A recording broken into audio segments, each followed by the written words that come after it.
Okay, this video is about cross-hatching. You're gonna read through the assignment and then you're going to work on the second worksheet. If you do not have a way to print this out, that's fine. What I need you to do is just redraw it similarly in your sketchbook. So you can see I put this part at the top instead of at the bottom. It's fine. I kind of redrew out their little flower. And now we're gonna start doing what they ask us to do. So try out the 6 types of cross-hatching in the boxes below. Those are these cross-hatchings that are right here. These 1, 2, 3, 4, 5, 6. Okay, we'll get to those in a minute. The first thing I want you guys to do is create a gradient. So that's this one right here, create a gradient by mixing hatch and cross-hatch lines. The hatching video talks about a gradient, and it talks about how you can go from a dark value to a light value by adding more lines or using fewer lines to get lighter. When you cross hatch, there's a specific order that you need to cross hatch in. So the first thing we're gonna do is really look at cross hatching, okay?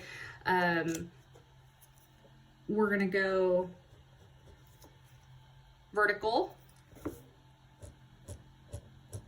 then horizontal, diagonal one direction, diagonal another direction.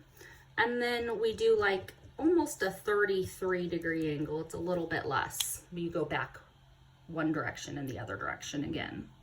I want you guys to notice that what I didn't do was use long lines. That was very purposeful. I did that intentionally. So you want short clusters. Opposite, opposite, one more time. Okay, I'm going to slow that down for you for this one. Vertical lines, very close together because we're trying to do a dark value. Horizontal, diagonal one direction, diagonal the opposite direction, and then go over 2 more times. Okay, last time.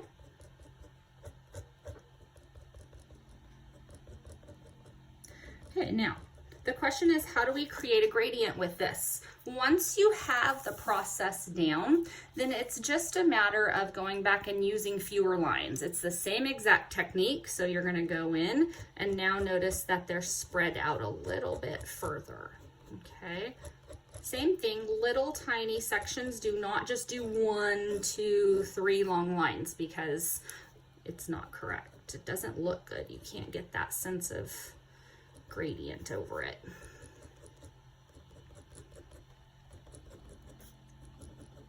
Okay, then I'm just going to go back over again one more time. So there's 6 steps. All right, now this one.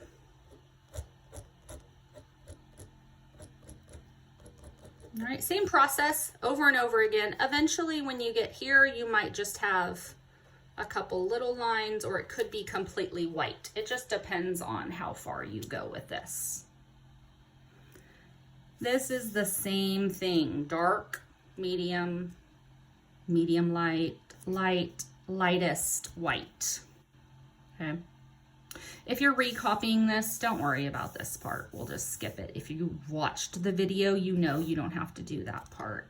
Same thing with this flower. You're just gonna go in and start adding cross hatching, okay? Try it from different angles, fill in, decide what you think is gonna look best. Maybe I just do the outside edges of each one of these dark, and then I start filling in lighter as I come down. It's up to you. You guys get to just practice this and use your little artistic choices. Decide what you wanna do.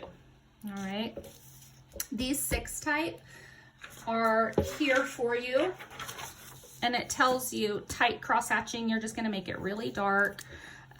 Contour cross hatching, your lines curve, just like when we did hatching.